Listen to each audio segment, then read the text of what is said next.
കണ്ണൂരിലെ L P സ്കൂളിൽ വിജയോത്സവം സംഘടിപ്പിച്ചു. ഗ്രാമപഞ്ചായത്ത് വൈസ് പ്രസിഡന്റ് കെ പ്രസീത ഉദ്ഘാടനം ചെയ്തു. ചടങ്ങിൽ മലയാള സംസ്ഥാന പുരസ്കാരം നേടിയ ജനു ഐക്കാൻ കണ്ടിയെയും അനുമോദിച്ചു.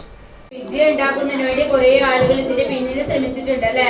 നിങ്ങളുണ്ട്, അധ്യാപകരുണ്ട്, രക്ഷിതാക്കളുണ്ട്. അപ്പൊ എല്ലാവരുടെയും കൂട്ടായ പരിശ്രമത്തിന്റെ ഭാഗമായിട്ടാണ് നമുക്ക് ഇതുപോലെയുള്ള വിജയം നേടിയെടുക്കാൻ വേണ്ടി സാധിക്കുന്നത്. വായനശാലയിൽ പോകുന്ന മക്കളുണ്ടോ? പോക്കുണ്ടോ? ഏത് പത്രം വായിക്കലുണ്ടോ? പത്രം വായിക്കുന്ന ആള് കൈബോധിച്ച? ഓ, എല്ലാരും പോകുന്നുണ്ടല്ലോ അല്ലെ. എല്ലാരും വായിക്കുന്നുണ്ടല്ലോ. പത്രത്തിലെല്ലാം വരുന്ന കാര്യങ്ങള്, അതുപോലെ തന്നെ വായനശാലയിൽ നിങ്ങൾ ഓരോ പുസ്തകം എടുത്ത് വായിക്കുമ്പോഴും ആ പുസ്തകത്തിലുള്ള പ്രധാന പോയിന്റുകള്, പ്രധാനമായിട്ട് നമുക്ക് വേണ്ട കാര്യങ്ങള് നമ്മളൊരു നോട്ട് ബുക്കിൽ എഴുതി വെക്കണം. സബ് ജില്ലാ കായിക ശാസ്ത്ര പ്രവൃത്തി പരിചയ കലോത്സവങ്ങളിൽ മികവ് പുലർത്തിയ വിദ്യാർത്ഥികളെയും സംസ്ഥാന മലയാള പുരസ്കാരം നേടിയ ജനു ഐച്ചാങ്കണ്ടിയെയുമാണ് അനുമോദിച്ചത്. മുൻ പ്രധാന അധ്യാപകൻ സതീഷ് ശ്രീമന്ദിരം അധ്യക്ഷത വഹിച്ചു.